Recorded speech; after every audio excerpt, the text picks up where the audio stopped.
Good evening, everyone. From myself, Marika, on behalf of Lancet Laboratories and Rightsa Healthcare and Pharmaceuticals, a very warm welcome this evening to each and every one of you. For those who have previously joined our webinars, I'd like to thank you for your support and for joining us yet again. And if this is your first webinar with us, then I'd like to say welcome, sit back, relax, and enjoy a very informative, well-prepared evening of topics that will really interest and benefit you in your practice and answer perhaps some very valid and relevant questions you might have, especially in this current new COVID abnormal era with new medical challenges we are faced with daily. We have put together an excellent panel this evening, comprising of various advanced medical professional specialist backgrounds that will be presenting and discussing to help answer questions you might have. So just before we get started and hand over to our first speaker, just a few logistics to help navigate, to find your way around our platform, to be able to participate actively in the Q&A sessions a little bit later. To keep things professional, concise, and focused as possible, we have muted all attendees. You will not be able to utilize only be able to utilize the chat box, but not be able to unmute yourself to talk. After each presentation, there will be a 10 to 15 minute question and answer session, and we encourage you to please participate in these. All three of the speakers will assist in answering your questions during that time. So without further ado, I would like to introduce you to our very first speaker this evening, which is Dr. Allison Glass. Dr. Glass is a clinical virologist, currently the head of Department Molecular Pathology and Regional Pathologist for Lancet Laboratories Northeast Region of Johannesburg. She also serves on the COVID-19 Ministerial Advisory Committee to the Minister of Health. Dr. Glass is an honorary lecturer at the Department Molecular Pathology, Faculty of Health Sciences at the Wits University. She completed her undergrad studies at UCT, where she completed her bachelor's degree in medicine and surgery. She completed her postgrad fellowship in clinical pathology virology from the South African College of Pathologists, her Master of Medicine and Virology cum laude, a diploma in primary emergency care and diploma in tropical medicine and hygiene, as well as diploma in HIV management. So with that mouthful, welcome Dr. Glass. I would like to hand over to you to start your presentation now. Thank you very much.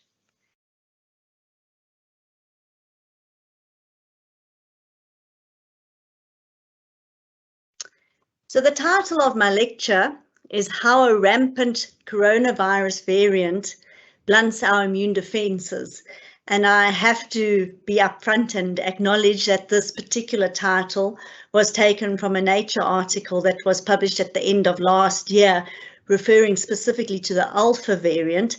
But of course, since then, we've come a long way with regards to our Greek alphabet. We're now on Delta as being the variant that everyone is talking about.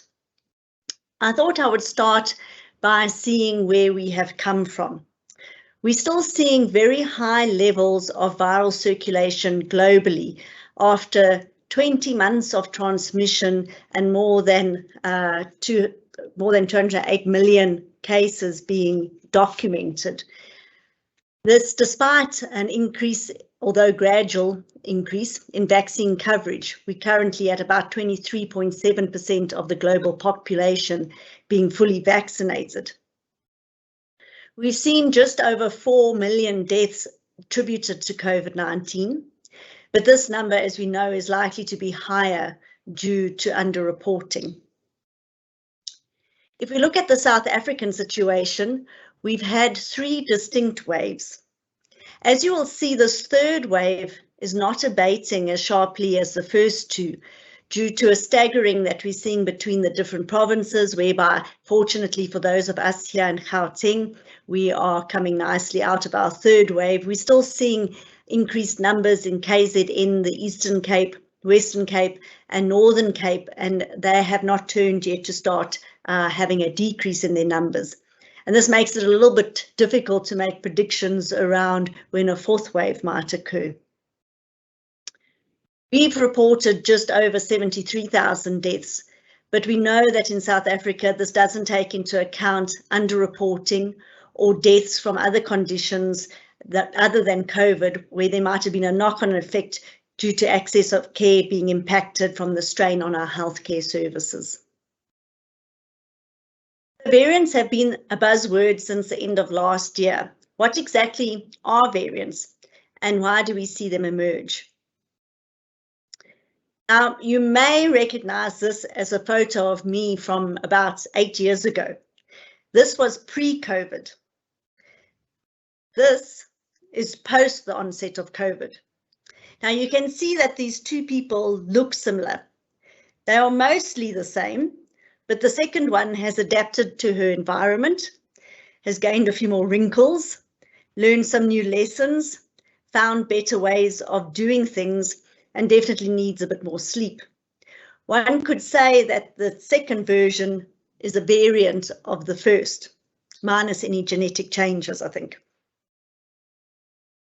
So in any population, genetic variation exists. You just need to look at the world around you. Most organisms evolve and undergo diversification slowly over long periods of time. But viruses, on the other hand, mutate or evolve in relative warp speed and undergo natural selection in the process. RNA viruses mutate more rapidly than DNA viruses because they lack a proofreading function in the translation of their RNA. So, for example, with HIV and hepatitis C, you will find diverse variation even within a single patient, driven by high replication rates, no proofreading, and chronic infection. Fortunately, this is not quite the case with SARS-CoV-2. Coronaviruses, although RNA viruses, specifically of all the RNA viruses, have better proofreading functionality, which fortunately for us results in a slower mutation rate. Also, they seldom result in a chronic infection, as we see with HIV and hepatitis C. Mutations within the virus lead to new strains, and for SARS-CoV-2, new strains with mutations that lead to phenotypic changes, such as changes in transmissibility, are referred to as variants. Importantly, the more a virus spreads, the more opportunity it has to replicate. The more it replicates, the greater the likelihood that a significant mutation will be introduced.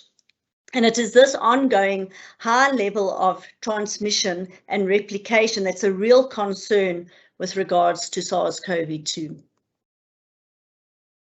Now, multiple variants of SARS-CoV-2 have been classified globally.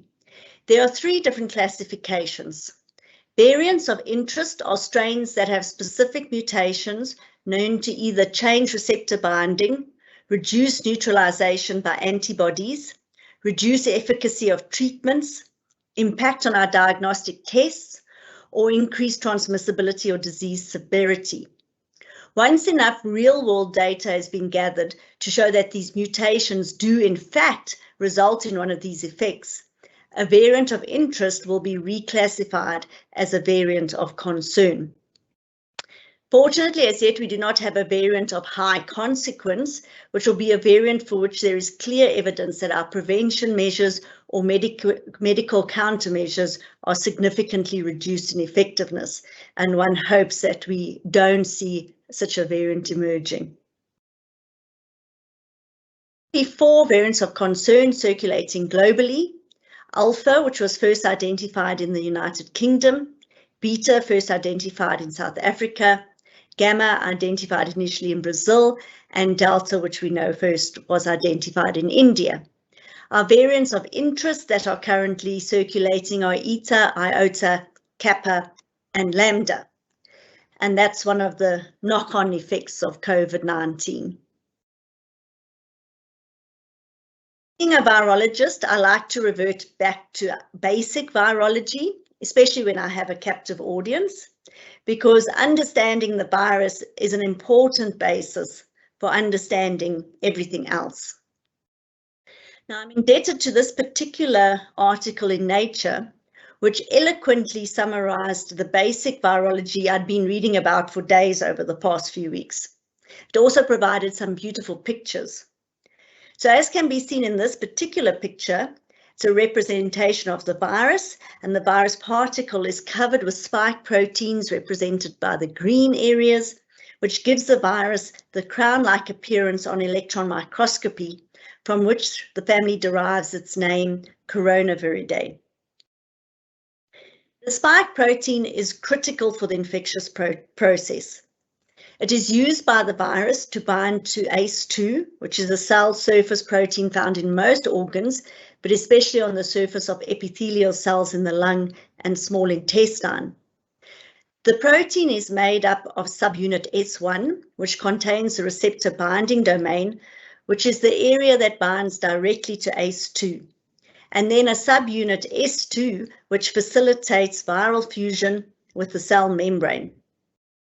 The spike protein is flexible and hinges at 3 points represented by the hip, knee, and ankle labels on the diagram. This allows the spike to flop around until it finds an ACE protein to which it can bind.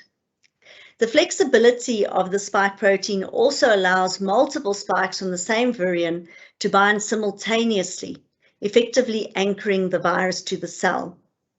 Now, variants of concern have mutations in the S1 region that allow the virus to bind more efficiently to ACE2. After the receptor binding domain binds to ACE2, an enzyme found on the surface of the cells named TMPRSS2 cuts at a cleavage site on S2, exposing hydrophobic amino acids that rapidly attach to the closest membrane, in this case, the membrane of the cell. That entire spike protein then folds back double on itself to force the viral and cell membranes to fuse by bringing them in close proximity to each other. Once the membranes have fused, the virus ejects its genome directly into the cell. Ribosomes in the cytoplasm then translate the viral RNA into proteins that will begin the process of creating new viral particles. The virus remodels the interior of the cell by transforming the endoplasmic reticulum into double membrane vesicles. It is postulated that these vesicles provide a safe space where the viral RNA can replicate and be translated without stimulating an innate immune response in the cell. Newly assembled viral particles exit the double membrane vesicles and leave the cell via the Golgi apparatus, where it is exposed to furin, a host enzyme that cleaves the spike protein at the S1-S2 junction, so that when the new virion binds to another cell, TMPRSS2 is able to cleave S2 more easily, facilitating rapid entry into the cell. Furin basically primes the spike protein for entry. Now, alpha and delta variants have altered furin cleavage sites, which improves this process. Usually only about 50% of spike proteins are primed, but with alpha more than 50% are primed, and with delta 75% of the spike proteins are primed by furin cleavage, and this possibly contributes to their improved transmissibility. Now that we understand the replication cycle of the virus, let's review how our immune system responds to the virus. Innate immunity is critical in our defense against new pathogens. At the start of this pandemic, none of us had been exposed to SARS-CoV-2 before. We were all reliant on our innate immunity to respond to this novel pathogen. How the innate immune system responds to viruses is through pathogen-associated molecular patterns in viral proteins and nucleic acids that are recognized by cellular pathogen recognition receptors that include proteins like RIG1, MDA5, and certain toll-like receptors, namely toll-like receptor 3, 7, and 8.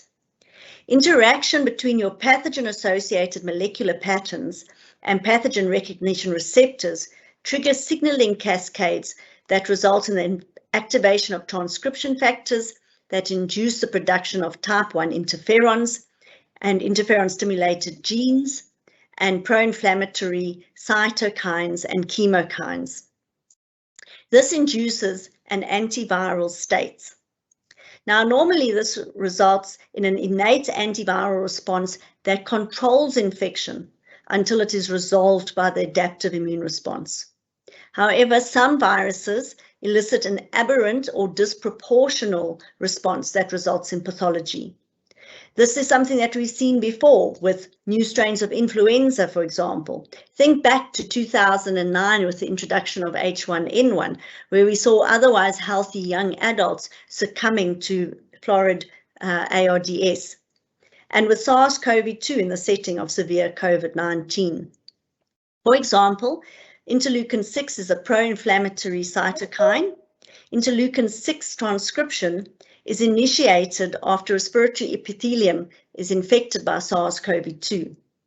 The virus activates alveolar and circulating macrophages, which in some individuals results in copious and sustained interleukin-6 production, resulting in a cytokine storm, endothelial cell damage, capillary leak, and the features of acute respiratory distress syndrome that have come to be associated with severe COVID-19.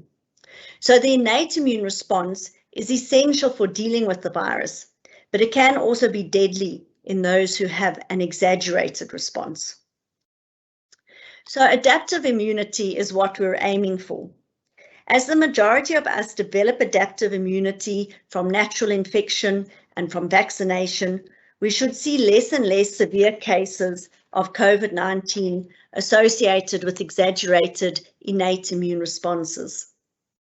To remind you, the adaptive immune response consists of a cellular immune response by T cells, CD4 T cells that coordinate the immune response, and CD8 T cells that kill infected cells, and a humoral immune response mediated by B cells that produce specific antibodies. All components of the adaptive immune response play a role in clearing an infection. Once an adaptive immune response is stimulated and memory develops, the adaptive components of the immune system deals more rapidly with future exposures, decreasing our reliance on our innate immune response. Now, there's still a lot to learn about the adaptive immune response to SARS-CoV-2, and we don't yet have all the answers. But if we look at the humoral response, antibodies binding to the receptor binding domain prevent entry of the virus into the cells as they block binding of the spike to ACE2. Recent papers have shown that these antibodies are critical for long-term protective immunity to COVID-19 infection and are associated with better patient survival. If antibodies are not directed to the receptor binding domain and cannot effectively bind spike, they are likely to be ineffective in preventing infection. And that's really a key point when we look at variants. Early antibody responses include immunoglobulin A and immunoglobulin M, but it is not known if these classes of antibodies modify the disease course. IgG starts to develop from day 7 to 10, is measurable with our current lab assays from around 2 to 3 weeks, peak at about 2 months, and then have a durability of up to several months. Whether the waning of measurable IgG over time correlates with the waning of adaptive memory is uncertain at this stage. It should be noted that IgG antibody responses in individuals with mild disease or asymptomatic infection may not be as marked or long-lived as those with severe disease. In these individuals, the innate and T cell responses may result in rapid resolution of the infection, leading to an abrupt halting of the B cell response. Thus, those with asymptomatic infection or mild disease may not develop measurable IgG levels. This highlights the importance of components of the immune response other than just the humoral response. A number of studies have found that CD4 T cells activated by various components of SARS-CoV-2 may cross-react with our common human coronaviruses. So to remind you, there are 4 common human coronaviruses that circulate constantly, causing upper respiratory tract infections. This may, to some extent, explain why children and many adults do not develop severe disease from SARS-CoV-2. There is evidence from the original SARS coronavirus that T cell responses endure for years. Unfortunately, the same cross-reactivity and durability does not apply to SARS-CoV-2 specific IgG. So once again, this reminds us that we need to look at all elements of the immune system when considering vaccination strategies or looking for correlates of protection. So the concern with new strains of the virus is, will they be able to escape the protective effect of our hard-won adaptive immunity? Globally, virus genomic sequences are being generated and shared at an unprecedented rate, with more than 1 million SARS-CoV-2 sequences already available by the Global Initiative on Sharing All Influenza Data, which, as the name suggests, is an organization set up to share data on influenza variability. And this has permitted near real-time surveillance of the unfolding of the pandemic. Interestingly, the rate of evolution of SARS-CoV-2 from December 2019 to October 2020 was consistent with the virus acquiring approximately 2 mutations per month in the global population. But from November 2020, variants with increasing numbers of mutations started to emerge, suggesting an increase in selective pressure, hypothesized to be due either to occasional chronic infections in immunosuppressed patients and or reinfections where there's some degree of selective pressure due to partial immunity. In late 2020 and early 2021, the emergence and sustained transmission of variants with mutations that affect the characteristics of the virus received much attention, most notably alpha, beta, gamma, and subsequently delta. Currently in Africa, and most of our sequencing data for Africa comes from South Africa, we have alpha, beta, and delta circulating, and the variant of interest, eta, has also been identified. The rate at which delta displaced beta in South Africa in May and June surprised scientists, as this highly infectious variant rapidly contributed to our harsh third wave.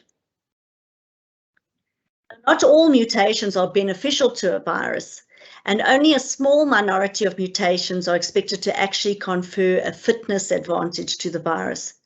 Mutations that affect the spike protein are of particular importance when it comes to infectivity and immune evasion. The mutations that reduce antibody binding the most occur at a relatively small number of receptor binding domain residues. There are several ways in which mutations allow the virus to evade neutralizing antibodies. Amino acid substitutions, nucleic acid deletions, and nucleic acid insertions can alter the binding site of the antibody, leading to a physical change in that binding site that prevents the antibody from binding. This is similar to changing a lock so that the original key no longer fits.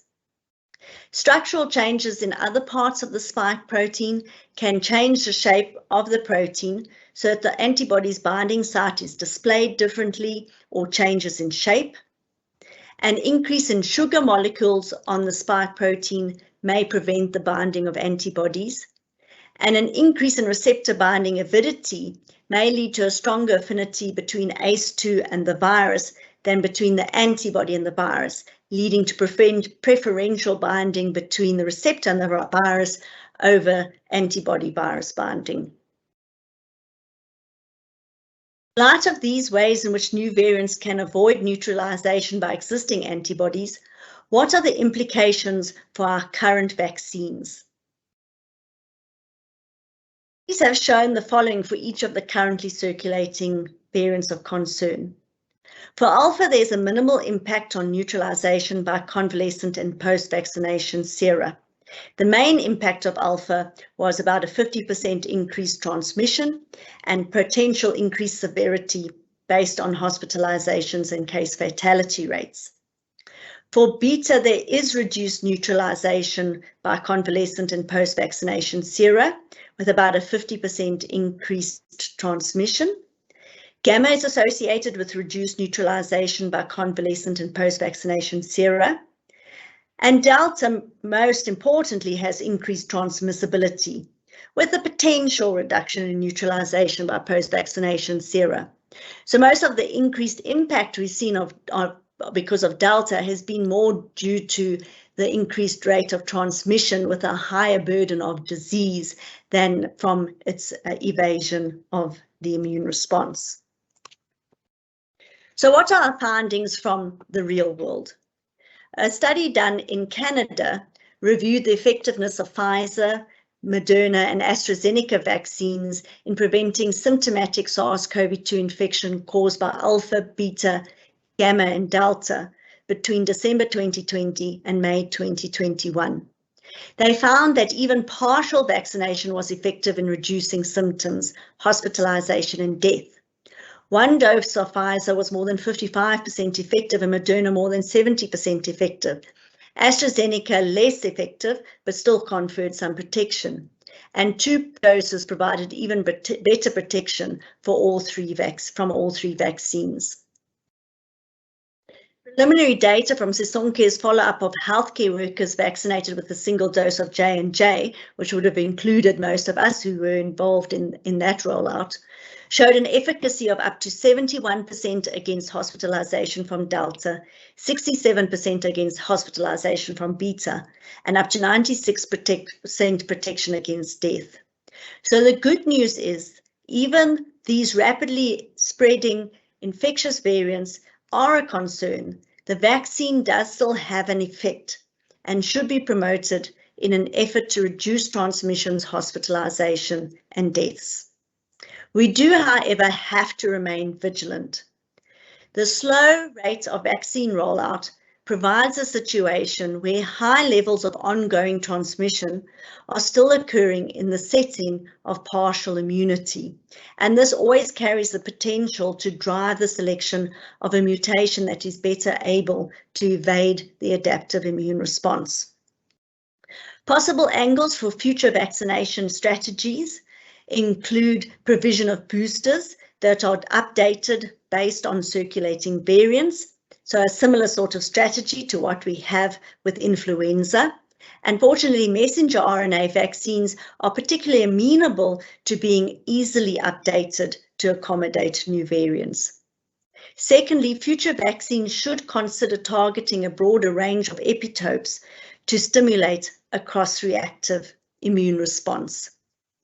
And I found an interesting study conducted on antibodies against human coronavirus 229E, which is one of our common human coronaviruses.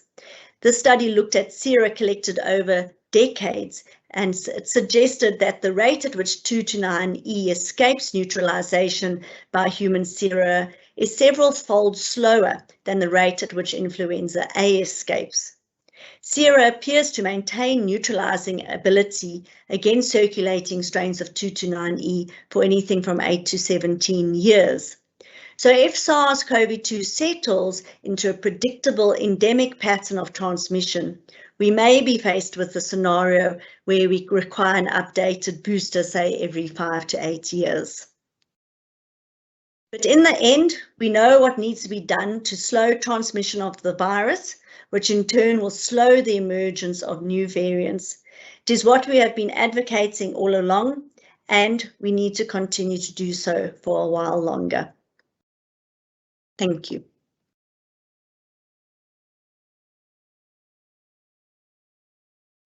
Thank you, Dr. Glass. That was excellent. We now move on to the audience for some questions.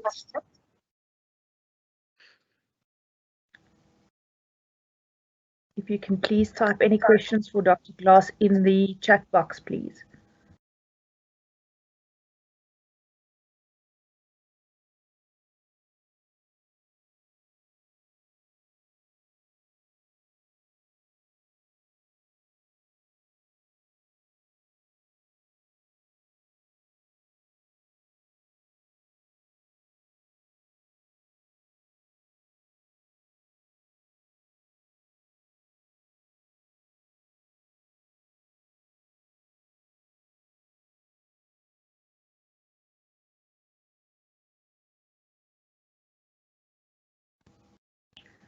Dr. Glass, that tells me you've done an excellent job. There doesn't seem to be any questions coming through, so that means you have explained extremely well. Thank you for that. Confused everybody. Everybody's flabbergasted by all that information. Thank you so much. Thank you. Well, then, if there's no questions for Dr. Glass, we will return to you later, Dr. Glass, when we have the group discussion. So if anything comes up during the time, then we can relay that at a later stage. But then I'm going to move on, and I'm going to introduce you to our second speaker, an expert panelist for this evening, specialist pediatric pulmonologist, Dr. Ashley Jeevarathnum. Dr. Ashley, like everyone calls him, prides himself in being a devoted and proud father of two. He's an optimist by choice and one of Dr. Seuss's ultimate fans. By profession, Dr. Ashley runs an extremely successful pediatric pulmonology, allergy, immunology, and intensive care practice at the Netcare Clinton Hospital in the south of Johannesburg. He maintains a strong academic interest and is also a part-time pediatric pulmonology consultant at the University of Pretoria. Dr. Ashley believes in practicing pediatrics through strong faith and belief and bears testament to many real-life miracles. Dr. Ashley, we welcome you and look forward to your presentation on the clinical manifestations of COVID-19 in children, what to look out for, and when to refer. Thanks, Dr. Ashley. I'm handing over to you now.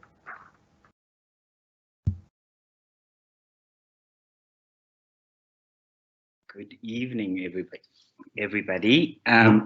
Firstly, I'd like to thank the organizers for putting together such an amazing lineup of guests. And I'd like to thank everybody that has taken the time to actually come to this talk and listen to everything we have to say. I'm just trying to share my screen, so just give me a few minutes.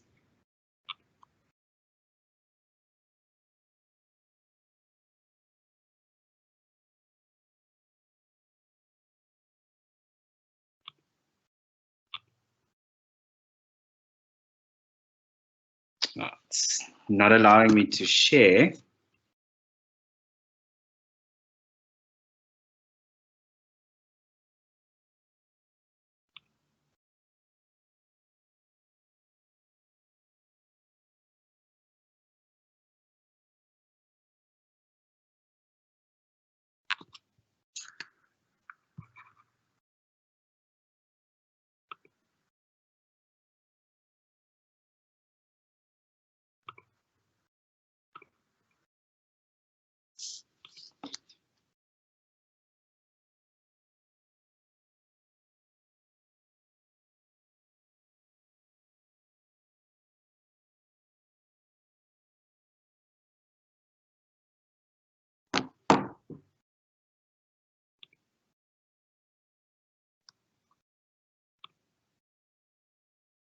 Apologies for the technical difficulties.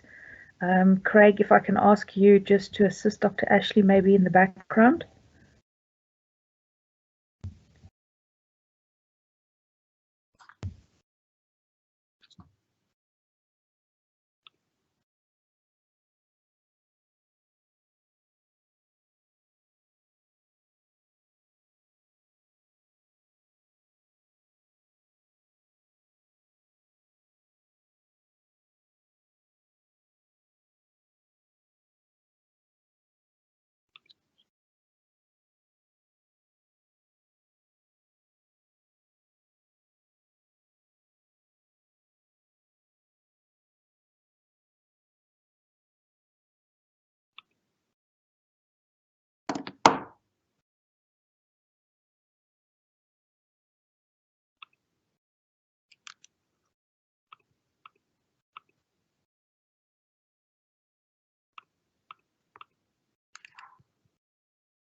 While we're trying to get Dr. Ashley sorted, Dr. Ashley, would you mind if we move on to Dr. Khan while we get you sorted in the interim?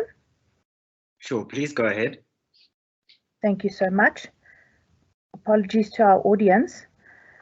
Dr. Khan, if you're ready, Dr. Shahista Khan, she is our third and final speaker for this evening, but then after her, we will revert back to Dr. Ashley, so we're just swapping them out.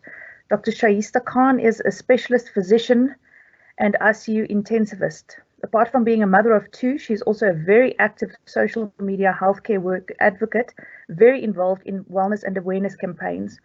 Dr. Khan obtained her undergrad Bachelor of Medicine degree with honours from the Wits University, also completing her Master of Science degree in Clinical Epidemiology and Clinical Trials with her major in Biostatistics from the University of Pretoria. She specialised in internal medicine, passing her exams cum laude, completing her degree in a record time to become one of the earliest completers at the College of Medicine of South Africa. She now runs one of the fastest growing successful physician practices in Krugersdorp, based at the Netcare Krugersdorp Hospital. So with that, Dr. Khan, I would like to welcome you, and we hand over to you for your presentation. Thank you. Okay, good evening, everyone. Hopefully my presentation works.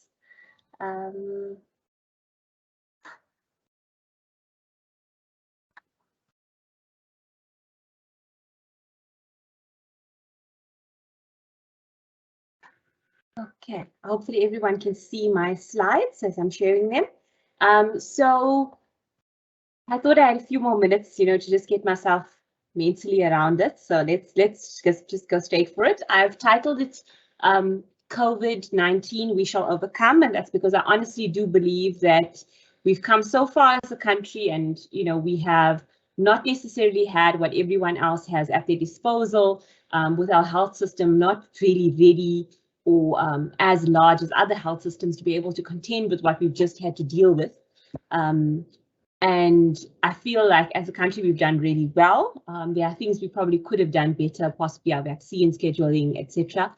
But thus far, we've learned a lot of things.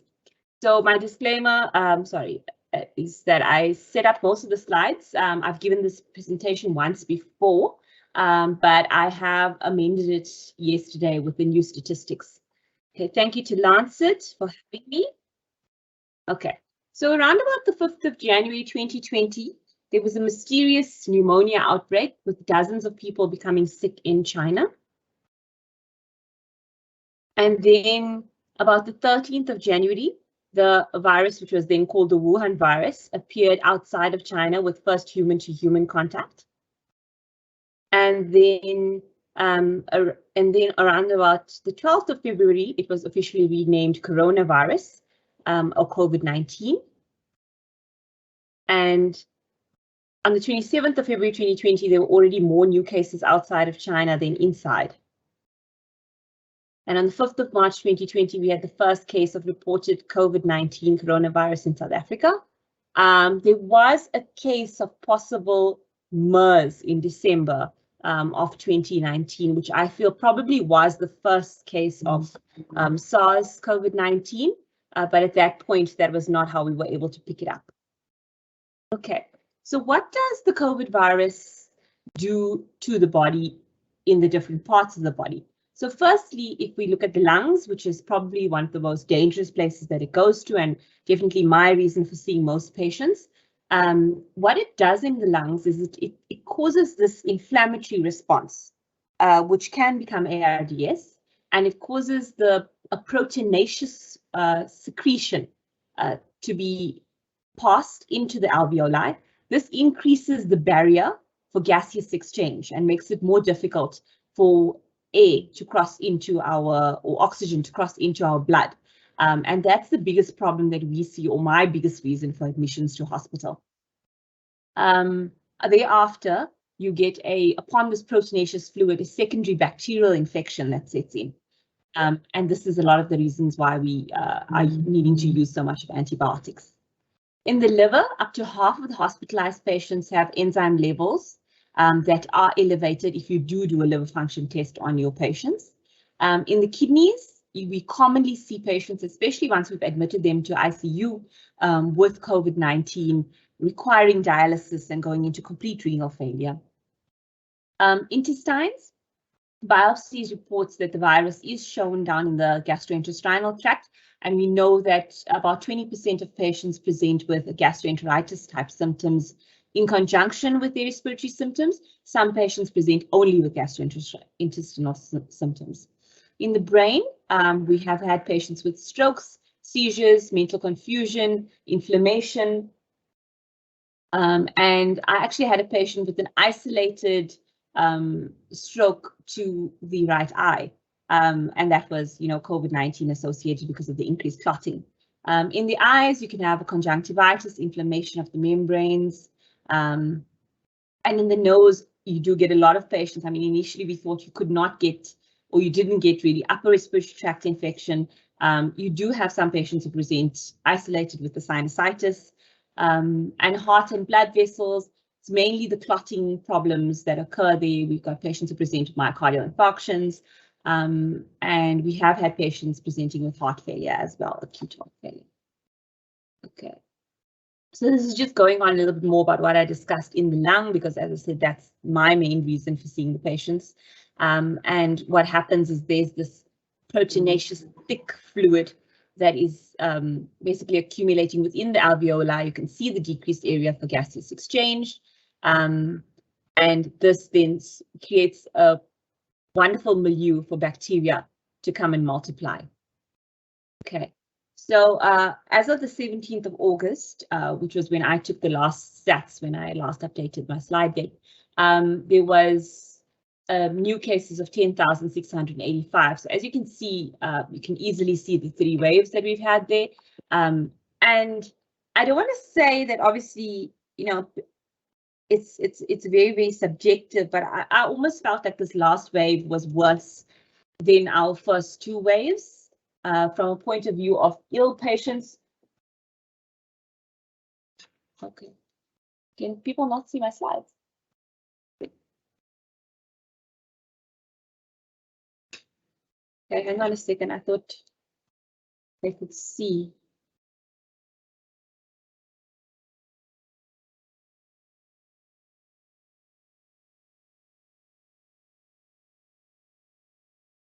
Okay, hang on. Let's see.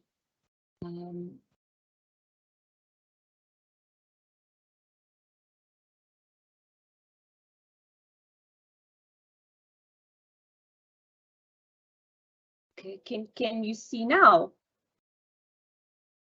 Can somebody just respond to me? Yes, thank you, Dr. Khan. You can see it now.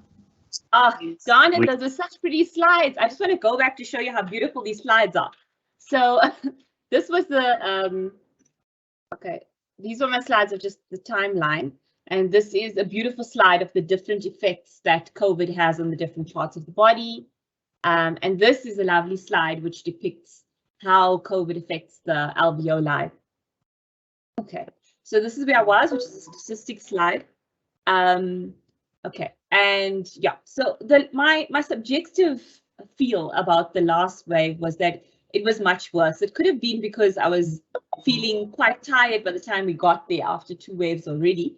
But it felt like patients were presenting much more ill, like we were having much more pressure for ICU beds, and it even seemed more difficult to control with regards to secondary bacterial infections. And I think I'll ask Dr. Glass to maybe comment when I'm done with my slide set as to why this might have been that secondary bacterial infections seem to be more resistant to the antibiotics. Okay, so diagnosis, we would prefer to take lower respiratory tract samples. However, we know that's not really possible. So we do the nasal swabs, and I think everyone knows exactly how these work out. And I've really loved the development of the rapid swabs. I know they're not as sensitive, but what we found is within 15 minutes, we can get a basic idea if a patient is positive, and that's helped us to control the way admissions work and the flow of patients through the hospital. So how severe is COVID? It's suggested that 14% will need to go to the doctor or to a clinic, and about 5% will need to go to the hospital. And these were case scenarios that looked at cases and how many people would eventually become affected with the virus. And these were early calculations of what would happen with the virus in the country. And although we haven't overshot the worst case scenario in the millions, if we have more waves continuing on into the future, that will definitely become the case. And hopefully, as Dr. Klaas said, if we can vaccinate, we can mute a fourth wave, perhaps. Okay, so these are the ventilators, and in South Africa, we have a big problem of only having 6,000 of these ventilators available. We managed to get in a few portable vents and other things that we could get our hands on via donations, etc., from other countries. But still, we don't have enough of these. I mean, even in the last wave, what we found was we were having to make difficult decisions between who does and who does not get a ventilator. And it's very difficult because sometimes you might have a very, fit 70-year-old patient, and a decision is made to ventilate them, and along comes a 23-year-old patient, and now there's no ventilator left. And that has been situations that has happened, to myself with this virus. Okay. So another big thing we've had to deal with is caregiver fatigue. I personally said that I really take my hat off to the nurses who worked in the hospitals. In our hospital, we're a 180-bedded hospital. We went up to 300 beds that we opened to help with the pandemic, and that was the same amount of staff, and with our staff contracting COVID and being booked off as well. So I really take my hat off to the nurses who work tirelessly for the patients in conditions that are far less than optimal. The doctors as well, trying to care for way more patients than we would ordinarily do, and especially the public sector doctors and nurses who really have had to bear the brunt of 80% of the pandemic.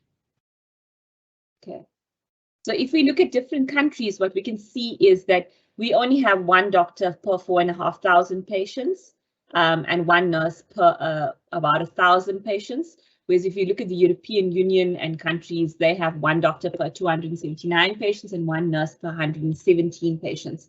So really, if you look at what we have to deal with already, we were behind, and then we got hit by this pandemic quite badly. So contagious versus deadliness of a virus. So you have viruses that are, quite contagious, but not so deadly. And then we have viruses that are incredibly deadly, but not as contagious, for example, like bird flu.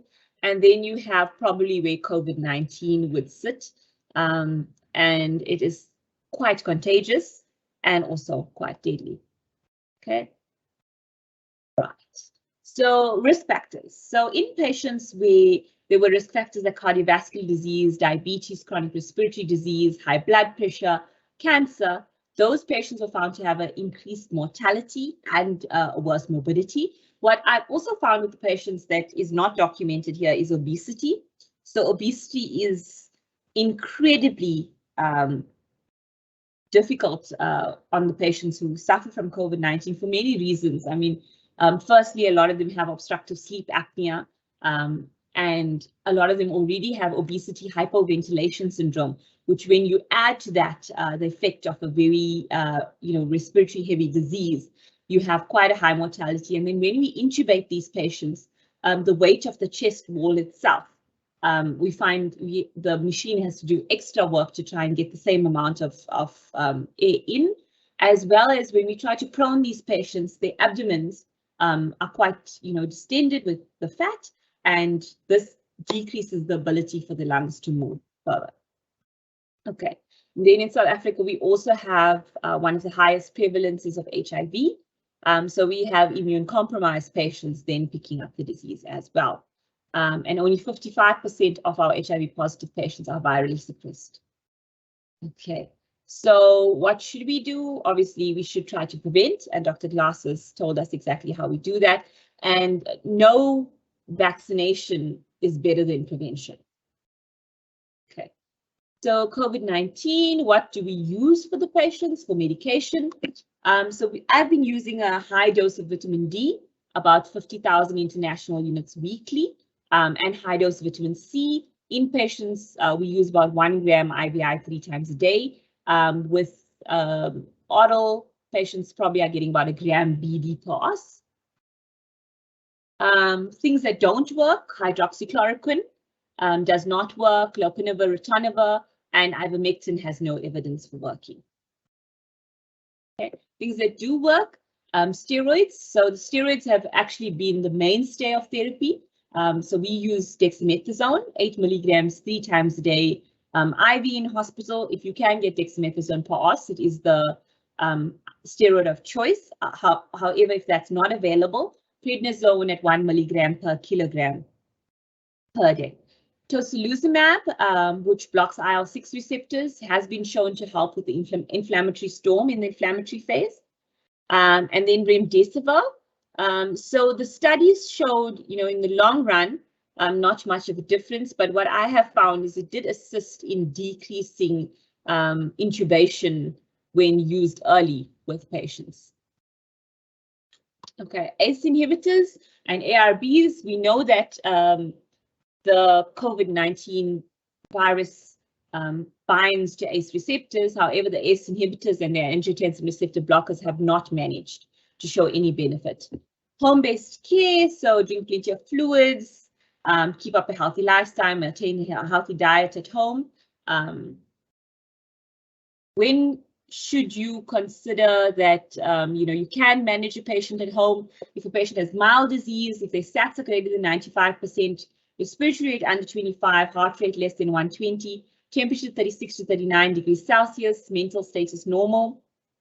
They are able to self-isolate at home in a separate bedroom with a separate bathroom available to them. Patients are able to contact and return to the healthcare facility quite soon if they need further help, and not at high risk of deterioration. So under 50, no cardiac or pulmonary comorbidities, and no other debilitating comorbidities. Okay. Oxygen is the single most effective support mechanism. However, the problem became that in Gauteng, we had a 3 weeks waiting period for oxygen supply. I think a lot of people bought up concentrators and stockpiled certain machinery, nebulizers and oxygen, which allowed for those people who are ill and in need not to be able to get hold of them. So a lot of patients who might have been able to cope out of hospital on 2 liters of oxygen, by a concentrator, had to be kept in hospital. Okay, vaccinations, multiple trials. Pfizer vaccine, the one we're using in South Africa at the moment, mRNA, 2 shots, 21 days to 6 weeks apart in the upper arm. And based on the clinical trials, the vaccine was 95% effective in preventing lab confirmed COVID-19 illness in patients without evidence of previous infection. And Dr. Glass shared with us how effective these are against the new variants. J&J is a viral vector, 1 shot also in the upper arm, 66.3% effective. Vaccine had a high efficacy in preventing hospitalization and death. And early evidence suggests that it may increase the asymptomatic infection. Now, the problem with increasing asymptomatic infections is that if a patient is asymptomatic, they can still spread the virus to other people. Okay, so we must take responsibility. We must fight COVID-19 as a community. And this is me. So if you want to get hold of me, you can get hold of me on that number at Krugersdorp Hospital. You could generally find me in the Charlotte Maxeke ICU, or you can get hold of me on my email, which I put up there, or you can hit me up on Instagram. Please, feel free to follow. I have a lot of information, a lot of educational videos for patients on exercise after COVID, and we're also putting up some videos on therapy to assist with the recovery of smell and taste. Okay, and this is just my references. Thank you, Lancet. You can take back over. Thank you so much, Dr. Khan. That was absolutely great. I'm going to ask the audience, with the technical issues that we seem to be having, that we're going to move back to Dr. Ashley. We're not going to go over to the Q&A session for now. After Dr. Ashley's presentation, we will then have a group discussion, and then we will ask you to post all your questions in the chat box. So whether they refer back to Dr. Glass or Dr. Khan or Dr. Ashley, at the end of the third presentation, we will then do the group discussion and then answer all the questions. So Dr. Ashley, with that, I'm going to hand back to you. Thank you so much.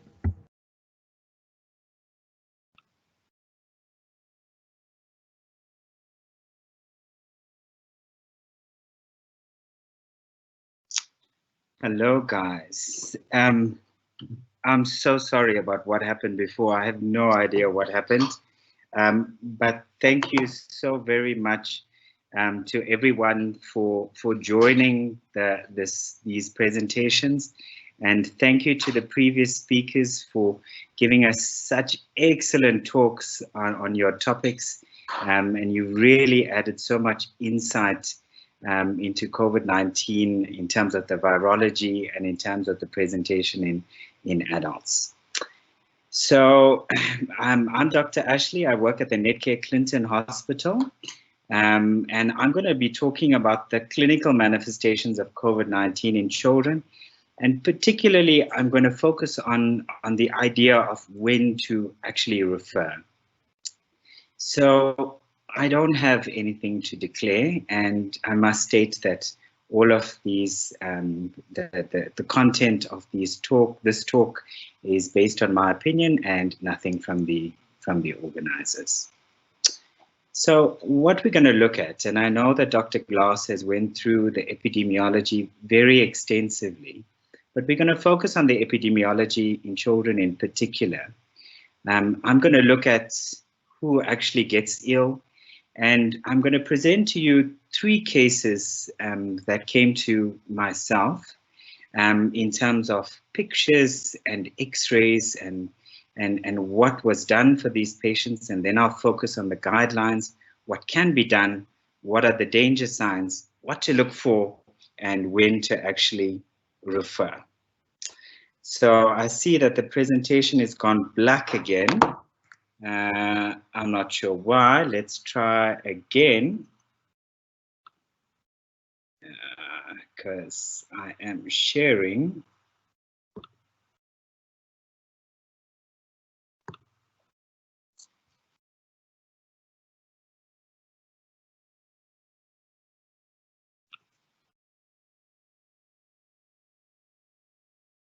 I'm hoping that the presentation is on again. Not yet, Dr. Ashley. Okay. Did the presentation come on initially? No. No. Okay.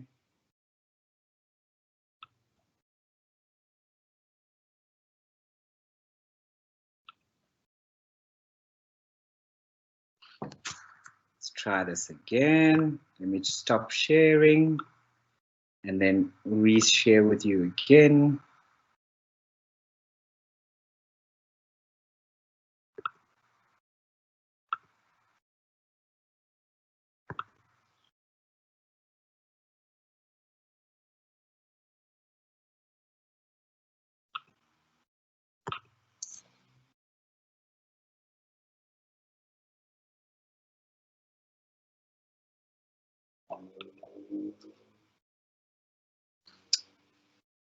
All right, is it sharing now?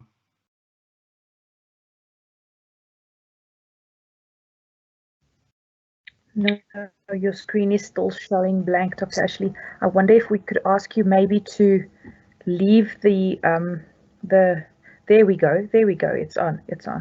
Okay, great. So as I was saying, fantastic, I'm glad. Okay, so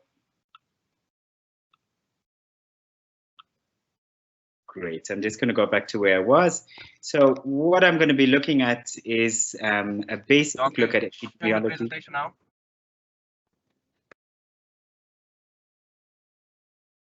Is it sharing? Yes, Dr. Ashley, I can see your screen. The slide is the overview. It's got a picture of a child. Okay, great. Let's carry on. Okay, so this is a basic epidemiology from the very beginning. What you can see is that the yellow marker is those people that are older than the age of 19, and they've got here very nicely the age groups 15 to 19, which is in green, and then younger children. And what they've also depicted in this picture is the impact of school closures. So in white is the school closures in the public sector. And you can see that there's very little relationship between the peaks, so 1, 2, and 3, and the closure of schools. And this is why the pediatricians as a group and, for instance, a pediatric management group, etc., don't support the closure of schools because it doesn't really have impact on the pandemic or the spikes at all. So this is a very, very nice diagram.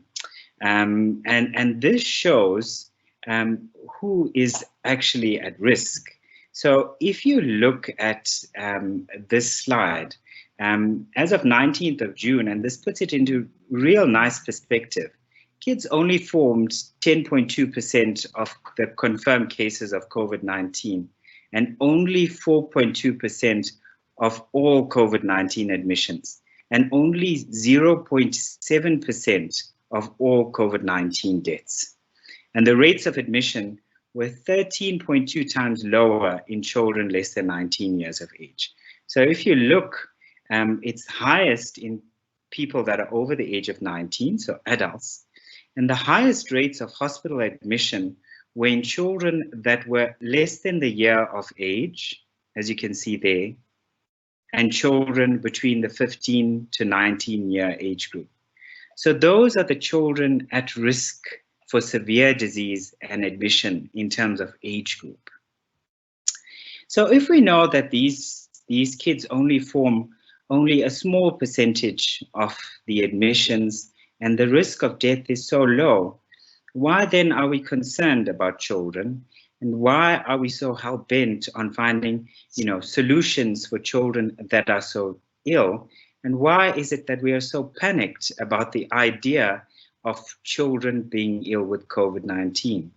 And I just want to share this slide because this puts it into perspective. Because when you become a parent, you're assigned this huge responsibility to look after these children and make sure that they reach their potential in life. And that's what makes parenthood very difficult. And that's also what makes being a pediatrician very difficult, because you also have this responsibility. So I'm going to move on to the first case, case 1 of 3. And this little boy presented for his 6-week checkup. So it was a routine 6-week checkup that he presented to his pediatrician. And on presentation, he had immediate danger signs. So his respiratory rate was above 60, which is abnormal for anyone that is 6 weeks old. It was 85. He was blue and pale. He had fevers above 38.5 degrees that the family failed to control. And most importantly, he had severe feed intolerance. So he was a well child that over the last 3 days couldn't tolerate his feeds and was vomiting everything. If you can look at this picture, and this was the day before he was admitted, you can see that he's actually very, very pale. You can see that he's cyanosed.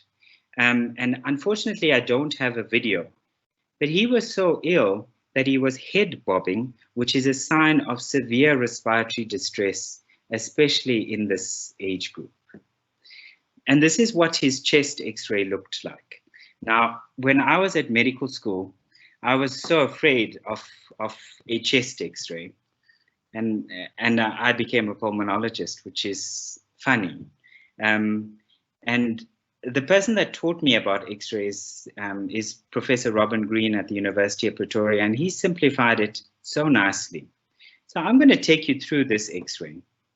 You can see that the child is intubated, and you can see that there's an NG tube that the child has here.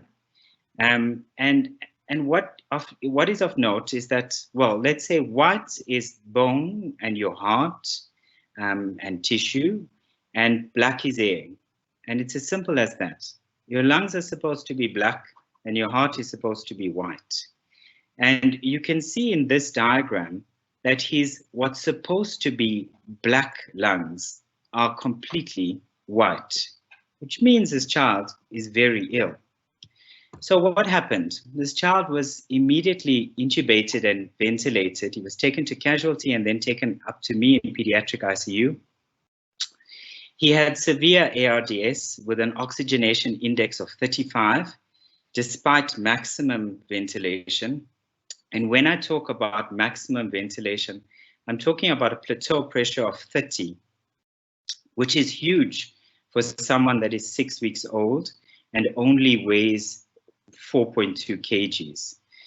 He was proned, he was put onto a very high PEEP. The FiO2 was 100%. He was on muscle relaxants and on sildenafil. We had commenced him on dexamethasone, and antibiotics were also commenced because his PCT was 22.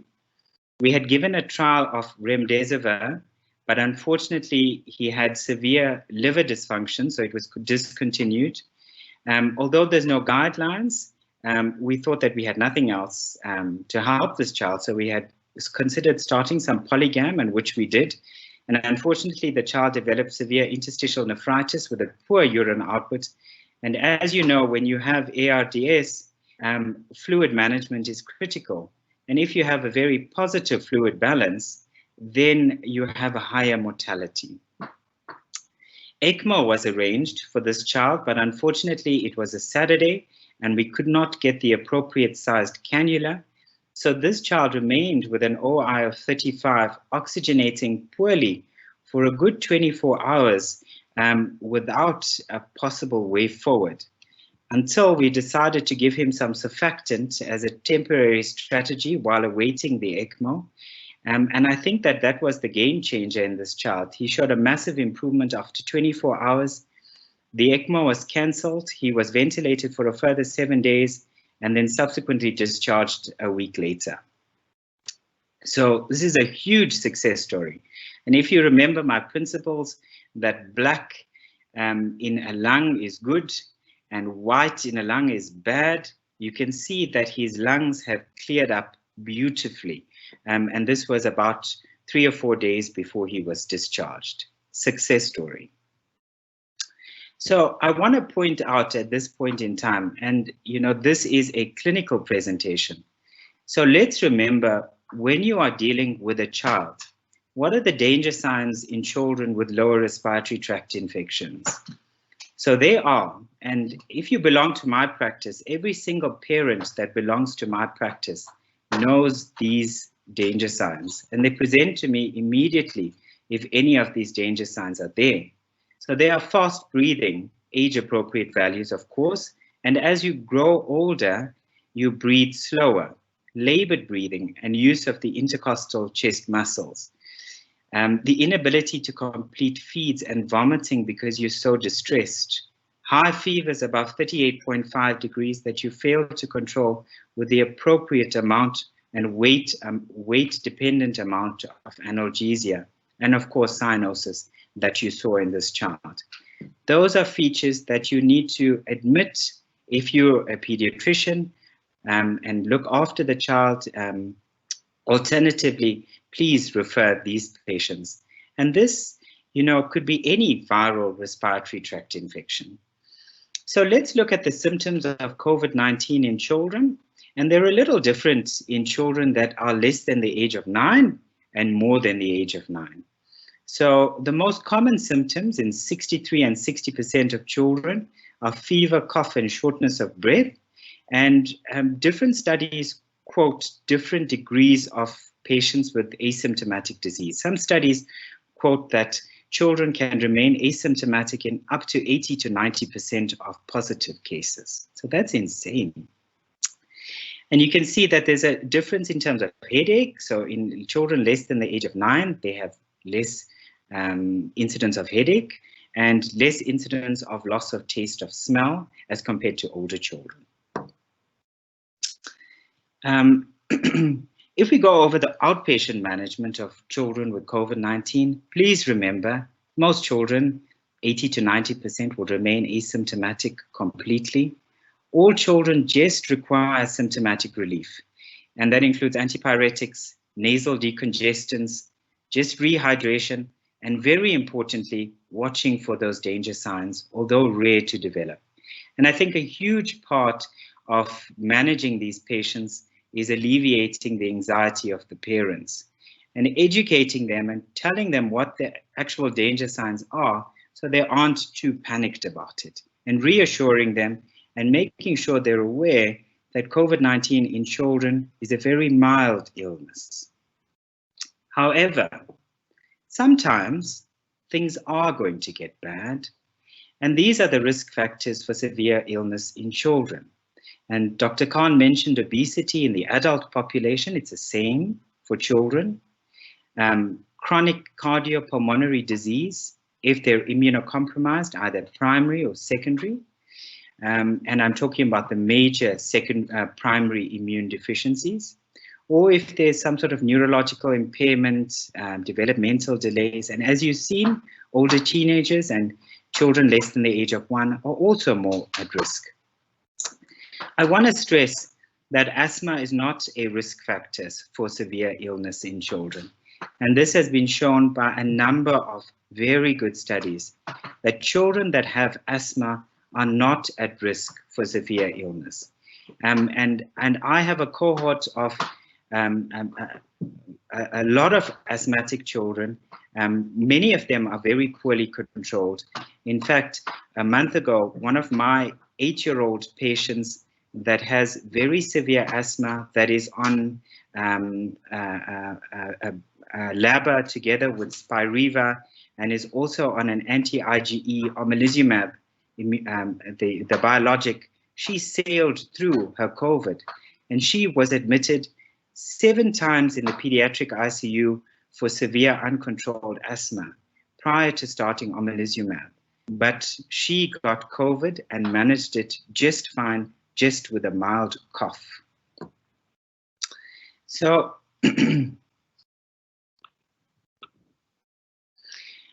so we've looked at children having a very mild illness. We've looked at the outpatient management of mild illness. We looked at who's at risk for severe illness. And now I just want to talk about how you would manage a patient with severe illness that is admitted. So your options include the antiviral agents, steroids, and immunoglobulins. And this is the CDC, well, the NIH guidelines. And I think Dr. Khan went through a little bit of this, but remdesivir is suggested according to the guidelines to all children above the age of 12 who have severe risk factors, or above the age of 16 with increased oxygen requirements, or any pediatric child above the age, well, above the weight of 3.5 kgs that has severe illness or who needs a lot of oxygen. And I would consider those patients that need high flow nasal cannula or ventilation or going onto ECMO for something like remdesivir, not for the outpatients. Dr. Khan mentioned that dexamethasone is a steroid of choice if needed, and that stands true for pediatrics as well. Dexamethasone is a steroid of choice for inpatient management of severe COVID pneumonia. And the last one I have is immunoglobulins, and there isn't any evidence as far as I've seen for the use of immunoglobulins. If you require any of the dosages for any of these agents, please contact me personally and I will share these guidelines with you. So that was the management of COVID-19 in the very mild illness, in the severe illness. But we know that in children, COVID-19 has many faces. And I'm going to talk about another mask that COVID-19 has in children. And I'm going to introduce case number 2, and that is the case of patient SD, an 18-month-old boy with 5-day history of fevers, spiking above 39 degrees with coughing and no respiratory distress, gastroenteritis with vomiting and diarrhea, with abdominal pain and tenderness, a diffuse erythematous rash which was not itchy in nature. He had involvement of the mucous membranes and swelling of the palms and soles of the feet. So this was this boy, and you can see very nicely that he's got this erythematous rash that was not itchy. You can see that in this diagram it involved the mucous membranes, and you can see that he had a bilateral conjunctivitis. So he had bilateral red eyes. And I'm going to stress that any unhappy child with a rash needs an urgent referral, and this is a dermatology rule. A happy child with a rash isn't to worry about, but an unhappy child with a rash needs to be investigated. So he had very high inflammatory markers. He had a low albumin. He had low platelets of 100. He had a transaminitis on his liver function test. There were no positive blood cultures. All viral studies were negative. He had a mesenteric adenitis on his ultrasound. And on cardiac ultrasound, he had a lower than normal ejection fraction with associated hypotension. And there were features of early coronary artery aneurysms. His COVID PCR was negative.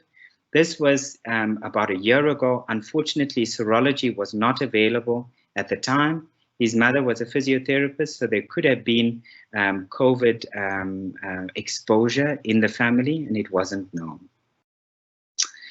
And this takes me to PIMS, or Pediatric Multi-Inflammatory Syndrome, or multi-inflammatory syndrome associated with COVID.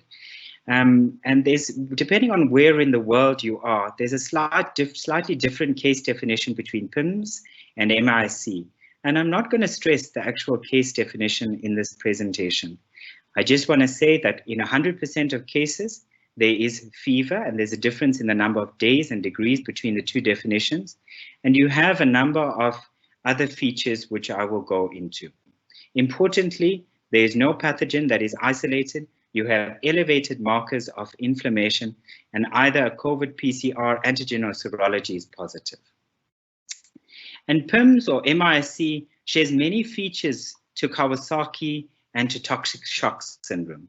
And you can see that they are shared. So remember these things. Remember red eyes. Remember dry, cracked lips. Remember the rash that I've showed you. Remember the involvement of the palms and the soles of the feet.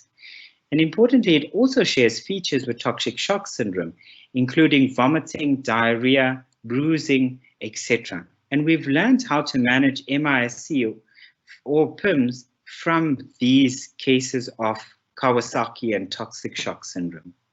So I think the most important part of this part of the presentation is not to remember the actual criteria for diagnosis of MIC or PIMS, but is to remember that these children that present with these swollen hands and feet, and an unhappy child that presents with a rash, with red eyes and involvement of the mucous membranes, please remember of MIC or PIMS.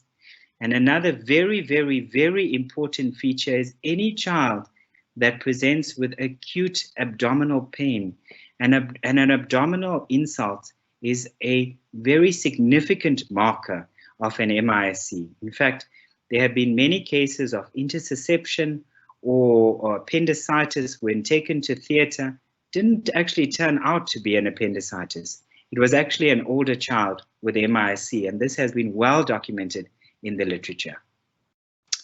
So with regards to MIC, there's a less than 1% incidence in those children that have had COVID-19. It's thought to be a latent immune response following 2 to 6 weeks after COVID infection. And we've seen this, the pediatricians in the country have described that after the peaks, 2 to 6 weeks later, we find that there's a peak of this MIC. And what I'm going to stress is to please be wary of any child that presents with that abdominal pain or an acute abdomen or what looks like a surgical abdomen. The management principles include admission with ICU, probably, or referral to an ICU, fluids, antibiotics, inotropes if needed, and the mainstay of treatment would be immunoglobulins, steroids, and anticoagulation. I'm not going to go into the actual guidelines. That is a talk on its own, and if anyone wants those guidelines, please contact me personally. So the last case that I have to present is an absolute brain teaser. And it took me quite a long time to figure out what was going on in this child. So this is the case of patient KN. And remember when I presented to you on how to interpret an X-ray earlier on, when your lungs are black, it's great. And when your lungs are white, it's not so good. And you can see that there's a lot of white in this lung. In fact, you could say that it is consolidation due to the fact that there's air bronchograms. To me, it doesn't look like consolidation. And then you can see that there's a right-sided pleural effusion. and the size of the heart looks larger than usual. So a little bit of background and history. It's a 13-year-old patient with SLE and chronic kidney disease on peritoneal dialysis. And she unfortunately developed nosocomial COVID-19 while she was admitted for her peritoneal dialysis and her immunosuppressive infusions. And she had huge temperature spikes despite intervention. And I'll go through how we intervened just now. And her clinical condition just worsened. And so did her oxygen dependence, and so did her respiratory distress. And this was despite maximal dialysis and fluid removal. She later developed hemoptysis, so she was coughing up frank blood, and her hemoglobin dropped significantly. She was given pulsed methylprednisone, remdesivir, and polygam. And strangely enough, her IL-6 levels were on a downward trend, but her clinical condition was worsening. And if you look at this X-ray, you can see, and to the pulmonologist, this would be a cotton wool area of pulmonary hemorrhage that the child had. So that is the area of pulmonary hemorrhage. So what on earth was going on with this child? So we progressed to do a high-resolution CT scan on this child for better delineation of what's going on. And what the CT scan showed is this beautiful, crazy paving pattern. And you can imagine a paving that's created crazily. So it's a crazy paving. And this is a Google image of what a crazy paving pattern looks like. And there's a particular differential for a crazy paving pattern in children especially. So it could be that it could be a pulmonary alveolar hemorrhage. It could be pulmonary alveolar proteinosis, which has many forms, or it could be secondary to pulmonary edema, alveolar hemorrhage, or atypical infections such as PCP, mycoplasma, mycobacterium other than tuberculosis, and aspergillosis. So if you look at these X-rays with me, and in retrospect, I did see these signs. And if you look at these Google images, this is what we call a finger in glove sign. And if you can imagine at the hilum is the palms of your hand with your fingers radiating outwards. You can see that there. So that is a finger in glove sign, and it's diagnostic on an X-ray of invasive aspergillosis. So this child had developed invasive aspergillosis. The Aspergillus PCR was positive, and the CMV viral load was also elevated in this child that had nosocomial COVID-19, and this was either because of her immunosuppressive agents or because of the COVID-19 itself. And I've seen a number of case reports in the elderly population of where they developed invasive aspergillosis when they've had COVID and were admitted in pediatric ICU, or in the adult ICU. So what I want to stress with that case is that it's not always COVID-19. Look for other causes, especially in the immunocompromised host. Just a short word on the Delta variant. We know that it's a lot more transmissible than the other variants. And as Dr. Glass mentioned, it's more transmissible, there's more cases, and it's uncertain whether it causes a more serious illness or whether it's because of the higher number of cases. So in conclusion, COVID-19 in children is mostly asymptomatic. Be wary of the risk factors for severe disease and the age groups. Be wary of the young and the older teenagers. Look out for those signs of MIS-C or PIMS, whatever you want to call it. And when dealing with that immunocompromised host, don't be blinded by the COVID-19. And always remember to educate your patients and the parents on what the danger signs are in children. Thank you very much.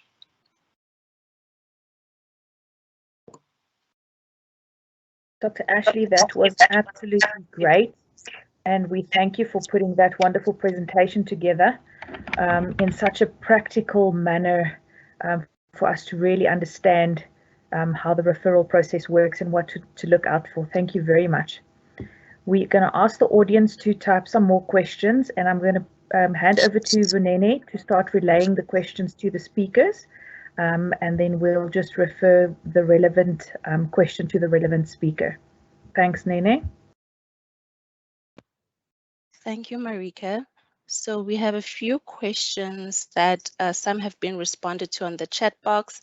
And one of the questions here is, an antibody test after 6 months of COVID vaccine is at 50. Should this not warrant a booster dose, especially in HCW with comorbidities? So any of the doctors can respond to that. Yeah, so I'm happy to respond to that one. Just with regard to the 50, the different antibody assays all have different units of measurement. So it does depend on which particular assay is being used. So that should be indicated by the laboratory on the laboratory report, or you could phone in to ask that. But it is one of our current shortcomings, is that there's no standardization across the assays, so dependent on which manufacturer's assay is in use, you're going to have different units of measurement which are not really comparable. And also we don't yet know what antibody level correlates with protection. So as opposed to something like hepatitis B, where there's an international standard, where we know that more than 100 international units, more than 10 micro-international units per mil is protective. With COVID, we don't yet have that standardization or that reassurance as to what level is protective. So just with regard to boosters, I think we will see that boosters will be required, especially now initially to just increase the immune response and give it longevity. But it unfortunately will take time for us to get clear measurable correlates of what indicates that somebody's had an adequate immune response. Thank you, Dr. Glass. Any of the other doctors have a comment? I think Dr. Glass would be the expert in that one. All right, and one more other question says, might be a silly question, but prednisone 1 mg or 1 kg. I have the pharmacist refusing to dispense doses over 40 mg for adults. Is there a maximum dose? I work on an ideal weight. Okay, I think that one's aimed at me. So yes, there should be no pharmacist that's telling you that they will not give you 1 milligram per kilogram. That's a dose we'd use in all autoimmune conditions anyway. So definitely that is the correct dose. And it's not as per ideal body weight, it's per actual body weight. Thank you, Dr. Khan. And our last question for the night is, if you do use ivermectin before and say it doesn't work, what dose and for how long do you use it? The ivermectin protocol has changed with FLCCC, and success rates are given in the region of 56 to 80%. Any of the doctors can take over that question. So certainly from the pediatrics point of view, there is no evidence that ivermectin works. I haven't seen any studies. According to the World Health Organization, it's actually frowned upon at the moment to use ivermectin. So I could not give you an answer as to dosages, etc., as I do not use it on my patients. All right, thank you. And okay, we'll just take one more for the night. The next question is, what is the difference in antibodies with vaccine or COVID infection?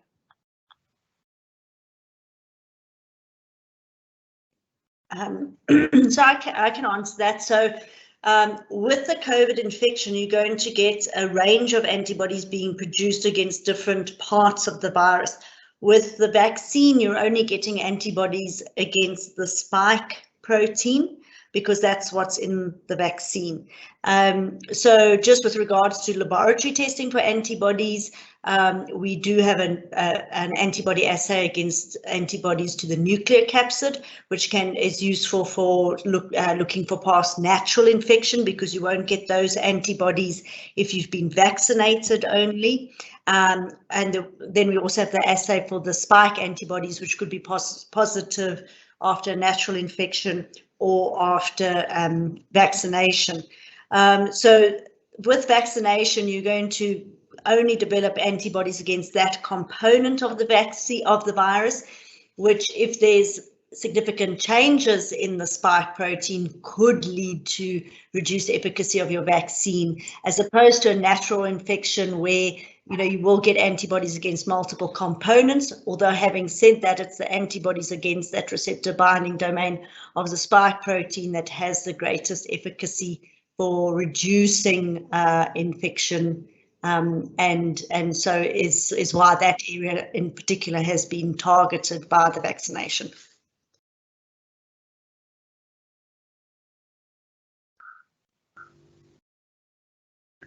Nene, is that all the questions from the audience? No, we actually have quite a few more.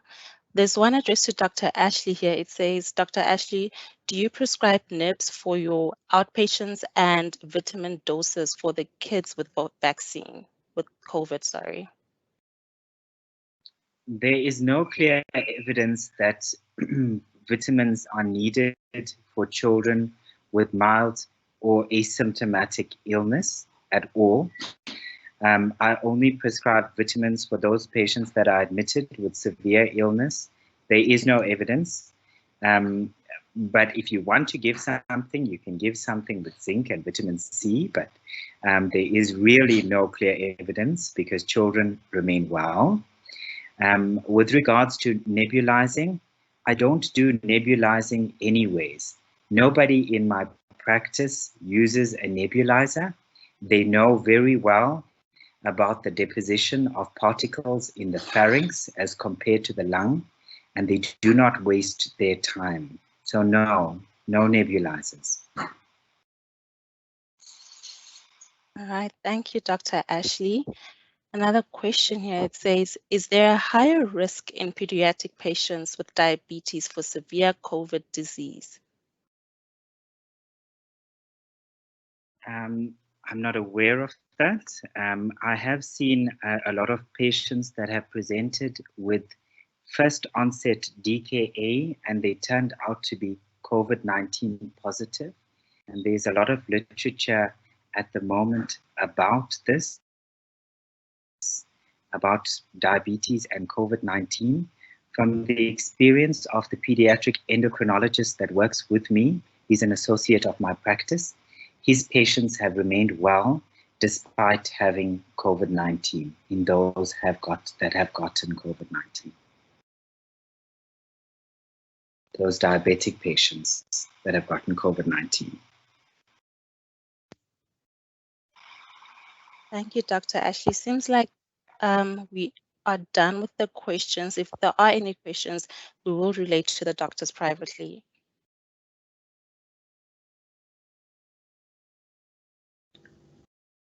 Thank you, Nene. Thank you. Thanks to all our speakers. Okay, and thanks to the audience for all the questions. As Nene mentioned, if there's any more questions, please send them through to her on the email.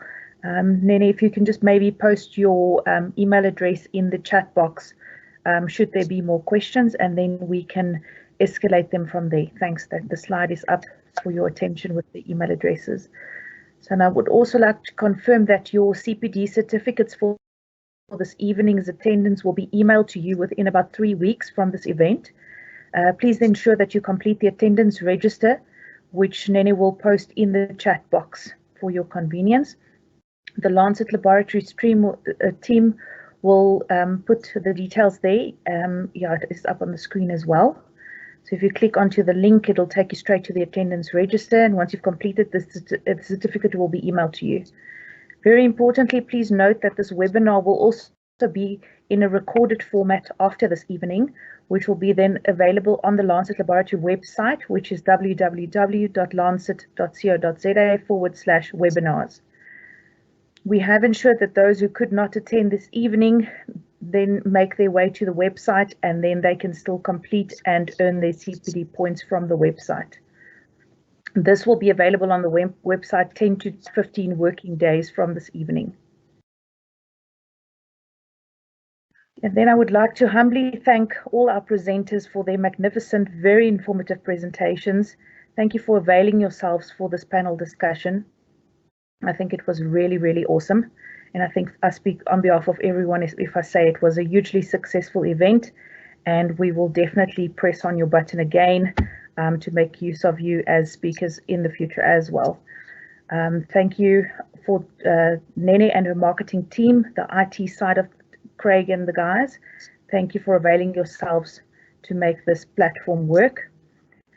From our company side, Rightsa Healthcare, I'd like to thank you for your continued support. Thank you for attending these webinars. Should you have any suggestions on topics, please feel free to send them through to myself or Nene, and we will make sure that we turn that into a webinar event for your interest. That's it from my side. Nene, anything from your side still? Thank you all for just making time tonight and joining.